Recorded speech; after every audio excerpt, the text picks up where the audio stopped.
James never imagined that a simple birthday decoration could ignite a war in his neighborhood.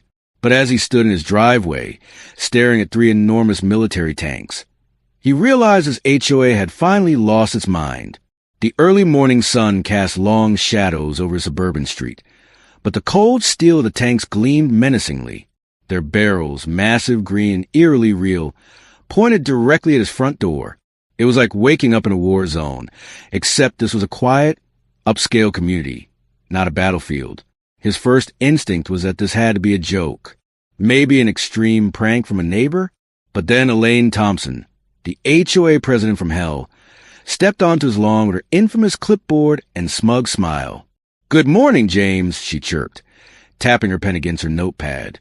"I see you've noticed our new enforcement policy." James' mind scrambled for logic. "Elaine, what the hell are you talking about?" He gestured wildly at the 3 literal war machines blocking his driveway. "You've lost it. How did you even?" She clasped her hands together, feigning patience, before flipping through her clipboard. Section 7.4.2 of the Pinehurst Gardens HOA bylaws states that all exterior decorations must be approved by the Architectural Committee. James blinked. "What decorations?" Elaine pointed her pen toward his front yard, where a few balloons and a simple happy birthday sign hung from an oak tree. James felt his pulse spike. "You've got to be kidding me." "These unauthorized items," she continued, completely serious, "were installed yesterday at approximately 4:37 p.m. That's a direct violation." James exhaled sharply, trying to contain his rage. "It's for my daughter's birthday. They'll be gone by Monday." Elaine smiled wider. "Rules are rules, James. The violation comes with a $2,500 fine, due immediately. Until it's paid, the tanks stay right here." James let out a disbelieving laugh. "Tanks? Elaine, where in the world did you even get tanks?" "Oh," she said nonchalantly, admiring her perfect manicure. "My cousin Marcus works in military surplus auctions. The HOA board voted unanimously last night to purchase these for enforcement purposes." James pulled out his phone. "I'm calling the police." Elaine barely flinched. "Feel free. Sheriff Daniels is on our board. He already approved this measure. It's completely legal." James' stomach dropped. This was beyond insane. And he had 6 hours before his father, Lieutenant General William Taylor, a high-ranking military officer, arrived. James stormed inside, his heart hammering in frustration. He had dealt with Elaine's ridiculous HOA rules before, but this was a new level of insanity. Then his phone buzzed. "Dad, landing early. ETA. 3 p.m. looking forward to seeing my granddaughter." James closed his eyes. Perfect timing. Holy hell, James. He turned to see his neighbor, Tom Jackson, standing by the front window, holding a steaming mug of coffee. His jaw hung open as he stared at the tanks outside. "She's finally lost it," James muttered. Tom took a slow sip. "Yeah, but she's been losing it for a while." James raised an eyebrow. "Meaning?" Tom set his coffee down and motioned for James to follow him. In Tom's dimly lit dining room, a laptop screen glowed, displaying spreadsheets, financial records, and transactions. "I've been tracking this," Tom said, scrolling, "ever since they tripled our HOA dues." James leaned in, reading through the numbers. "Over $300,000 in violation fees collected in the last 2 years, Tom explained, clicking on another tab. "And here, $87,000 spent on landscaping improvements to a single property." James frowned. "Let me guess, Lane's house?" Tom nodded. James felt a chill creep down his spine. "She's been using the HOA as her personal piggy bank, and whenever someone questions it, they drown in violations." James clenched his jaw. Elaine wasn't just a power-hungry HOA tyrant. She was running a full-blown financial scam, and she had tanks in his driveway to keep her kingdom intact. James barely had time to process before the unmistakable sound of helicopter rotors echoed to the neighborhood. He stepped outside just in time to see a military helicopter circling overhead. His phone rang. "Dad." "Son," came his father's steady voice, "there appear to be tanks in your driveway. Care to explain?" James sighed. "Long story. Before he could answer further, he saw something worse. Elaine was marching down the street, flanked by a group of HOA enforcers with cameras and clipboards. James gripped his phone. "Dad, I think you're arriving just in time for a war." The military chopper landed in the community park, sending debris flying across manicured lawns. James' father stepped out, not in casual clothes, but in full uniform. Behind him, 5 military police officers and a female colonel followed. Elaine's confident stride faltered. James quickly explained the situation, watching his father's expression harden. "So," General Taylor said slowly, eyes scanning the tanks, "these appeared in your driveway over birthday decorations?" "Apparently," James muttered. The female colonel walked up to the nearest tank, inspecting its markings. "M60 patent," she announced. "Decommissioned, but not properly demilitarized." Her voice sharpened. "Sir, the serial numbers match a unit stolen from Fort Benning's surplus yard yesterday." A hush fell over the growing crowd. Elaine's smirk vanished. Before Elaine could recover, James' father turned to crowd. "I'm Lieutenant General William Taylor, United States Army. Does anyone else here have concerns about an HOA that uses stolen military equipment to enforce birthday decoration rules?" It was like a dam bursting. Voices erupted from all sides. "They fined me $1,000 for planting flowers. They charged me $500 for wind chimes. They cut down my tree because it blocked Elaine's view. They towed my son's car because they didn't approve the university sticker." Elaine tried to regain control, raising her clipboard like a shield. "These are all violations of our bylaws," she snapped, "which everyone agreed to when they moved here." "Actually," Tom's voice cut to the crowd, "most of these rules weren't in the original bylaws. The board's been secretly adding them without the required 75% homeowner approval." Elaine's face went pale.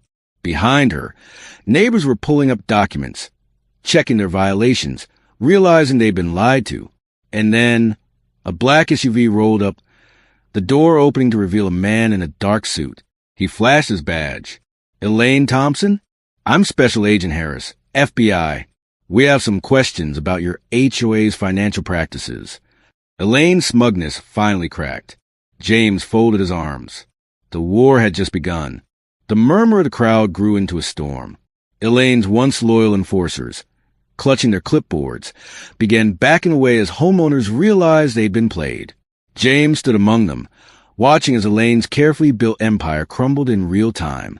But then her husband, Douglas Thompson, stepped forward. He was a tall, broad-shouldered man, his usual reserved demeanor replaced by something colder. "If my wife goes down," Douglas said, his voice cutting through the chaos, "everyone does." A hush fell over the crowd. Douglas reached into his briefcase and pulled out a thick stack of papers. "This HOA has operated under selective enforcement for years," he announced, his tone dripping with warning. "Every home improvement, every modification, all approved at Elaine's discretion." He threw the papers into the air, and as they fluttered down, homeowners scrambled to grab them, eyes widening as they read. "You think removing Elaine fixes this?" Douglas sneered. "Half of you have illegal renovations, setback violations, unapproved structures, zoning issues." He looked directly at James. "Your garage? It's 2 feet past regulation. The county could tear it down tomorrow." A nervous wave passed through the crowd. People glanced at their homes, their decks, their fences. That's when Sheriff Daniels, previously an HOA pawn, stepped forward. "We'll have to investigate these claims," he said, visibly uncomfortable. Elaine finally smiled again, not in victory, but in pure spite. James felt the shift instantly. The fight wasn't over. It was just beginning. James woke up the next morning to a loud knock on his door. When he opened it, a man in a county inspector's uniform stood there, clipboard in hand, a grim expression on his face. "James Taylor?" James tensed. "Yeah." The man ripped a bright red notice off his clipboard and slapped it on a James' garage door. Notice of code violation. Illegal structure. Demolition required. James stared at the notice, disbelief turning into boiling fury. "This has to be a mistake," he argued. "I got approval for that years ago." The inspector barely looked at him. HOA approval isn't county approval, he said flatly. An anonymous tip reported over 40 violations in this neighborhood. We're required to investigate. James didn't need 3 guesses to know who filed the tip. Down the street, his neighbor Michael Peterson was arguing with another inspector while his wife sobbed on their porch. By noon, at least 12 houses had received violations.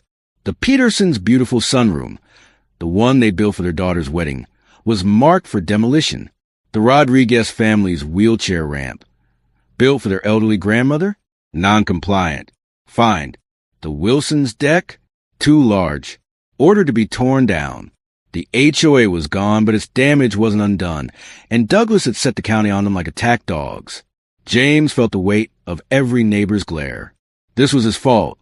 He was the one who challenged Elaine, who lit the match that burned the HOA down. And now, everyone's homes were at risk. By the evening, the entire neighborhood was in chaos. What had been a united front against Elaine had fractured overnight. James sat in his living room, listening as angry voices filled the streets. We should have just paid the damn fines. Now we all have problems. I don't have a general for a father. I can't fight this. His phone buzzed. A text from Tom Jackson. Tom, we can't do this, James. My wife's scared. We're just going to pay the fines and apologize to Elaine. James' stomach dropped. Neighbors who had stood beside him yesterday now wanted nothing to do with him. And the worst part? James couldn't blame them. They weren't afraid of the HOA anymore. They were afraid of losing everything. James sat alone on his porch, staring at the red violation notice on his garage door. That's when Mrs. Morgan, a retired accountant, hurried toward him, clutching a thick folder. I found something, she said, breathless. James took the folder, flipping through county records, land deeds, old blueprints. What am I looking at? He asked. Mrs. Morgan pointed at a map of Pinehurst Gardens. Look underneath it. James squinted. A geological survey. That's when he saw it. A massive freshwater spring beneath their neighborhood. His breath caught. What the hell? Mrs. Morgan nodded grimly. The land is worth millions, James. James' mind raced. Pinehurst Gardens was built on top of an untapped natural resource. The original developer, Evergreen Development, cut corners on construction. When the structural defects were discovered, they dumped the liability onto the HOA. Now, with Elaine gone, Evergreen was trying to force them out so they could take the land back. James felt his blood turn to ice. This wasn't just revenge from Douglas. This was a calculated land grab. James raced to Douglas Thompson's house. It was empty. The door swung open at his touch. Douglas was gone. James searched the house, finally finding a single sheet of paper left on the kitchen table. Evergreen Development, contract agreement, compensation, $5 million upon successful evacuation of Pinehurst Gardens. James' pulse pounded his ears. Douglas and Elaine weren't just enforcing HOA rules. They were clearing the neighborhood for a sale. That's when a new, horrifying thought hit him. Where was Elaine? James sprinted to the old HOA clubhouse, his instincts screaming. He jimmied the rusty lock, stepping inside. The place was mostly abandoned, except for one recently disturbed filing cabinet. James pulled it open, and there, stacked neatly, were dozens of documents detailing Evergreen's plan. A soft voice behind him made him freeze. You finally figured it out. James turned. Elaine stood in the doorway, her expensive coat soaked from the rain. She held a thick folder in her hands. James tensed, bracing for whatever trick she had left. Instead, she threw the folder onto the table. Inside were emails, bank transfers, bribes, internal memos. James looked up. Elaine's face was tired, defeated. They're coming tomorrow, she said quietly, to test the water. James frowned. What happens when they confirm it? Elaine swallowed hard. They'll condemn every house in this neighborhood, no matter the code violations.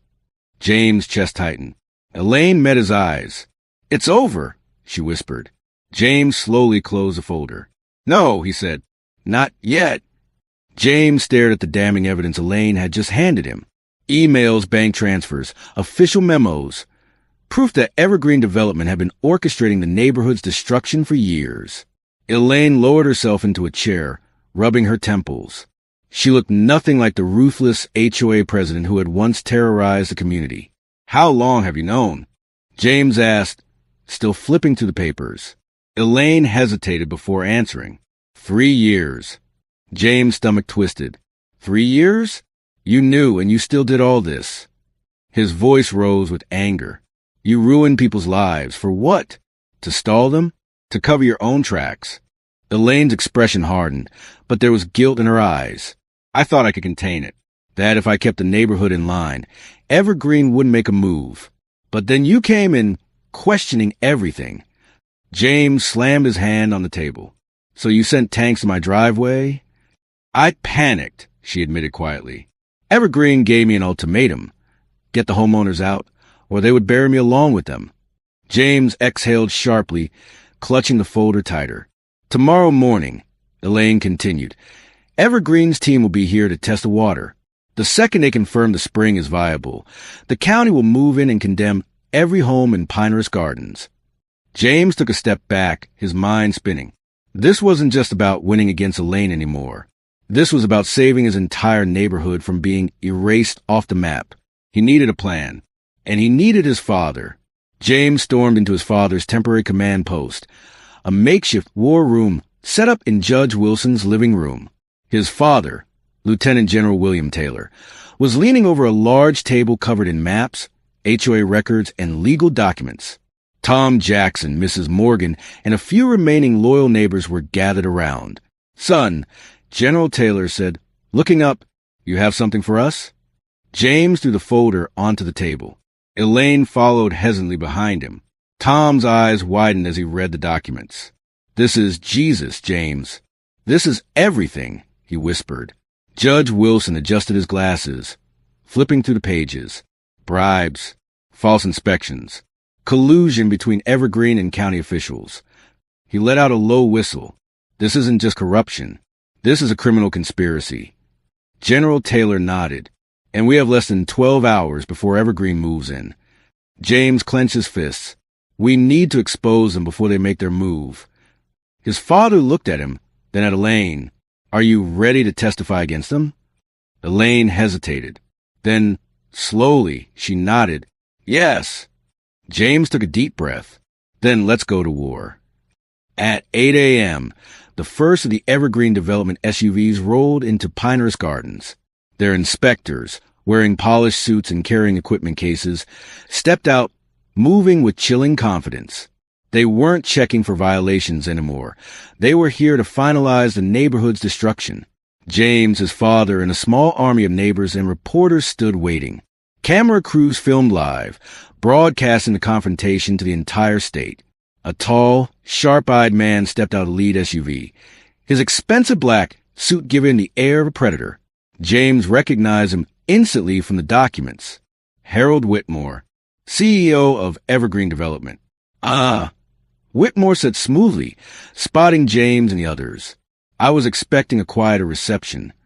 James stepped forward, voice firm. That's the thing about people who think they can steal from us, Mr. Whitmore. Eventually, we make noise. Whitmore's expression barely changed.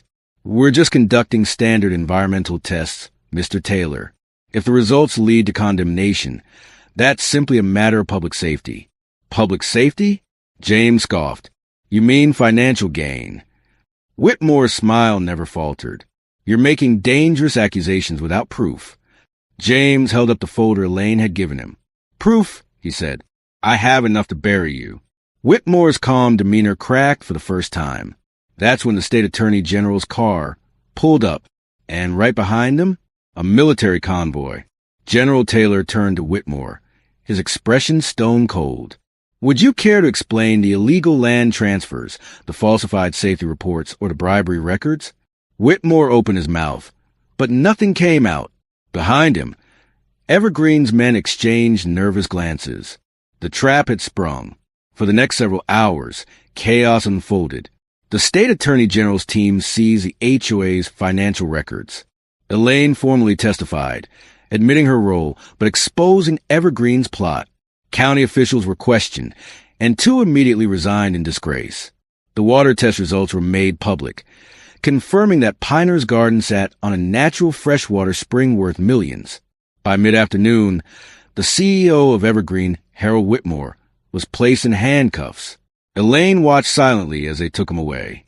James exhaled sharply. It was over. The HOA was officially dissolved.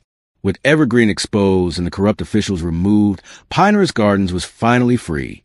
But the damage wasn't undone.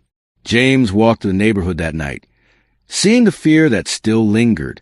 Some homeowners had already sold their homes, unwilling to stay. Others stayed, but carried deep resentment. And then there was Elaine. James found her sitting alone on the steps of the abandoned HOA office. He hesitated. Then he sat down next to her. "You could have run," he said quietly. "You could have taken the money and disappeared." Elaine let out a bitter laugh. "And where would I go?" She looked at him. "I built my entire life around controlling this neighborhood. And now there's nothing left of it." James nodded slowly. "Help fix it," he said. Elaine looked at him in surprise. James shrugged. "People hate you. That won't change overnight. But if you want redemption, earn it." Elaine stared at the ground. And for the first time, James saw something in her eyes that he hadn't before. True regret. Months later, James stood next to his father, watching volunteers rebuild a community center. The state had stepped in, offering low-interest recovery loans for homeowners affected by HOA corruption. The freshwater spring was placed under environmental protection, untouchable by developers. And Piner's Gardens? It wasn't perfect, but it was finally healing. James turned as he saw Elaine, measuring wood for a new ramp being built for the Rodriguez family. She wasn't leading anymore. She was working. His father clapped a hand on James' shoulder. "You know what amazes me?" General Taylor said. "Not that you won against the HOA. James raised an eyebrow. "Then what?" His father gestured toward Elaine. "That you found a way to win without destroying your enemy." James watched as a neighbor hesitantly handed Elaine a bottle of water. Not friends. Not yet, but neighbors again. And in the end, that's what mattered most.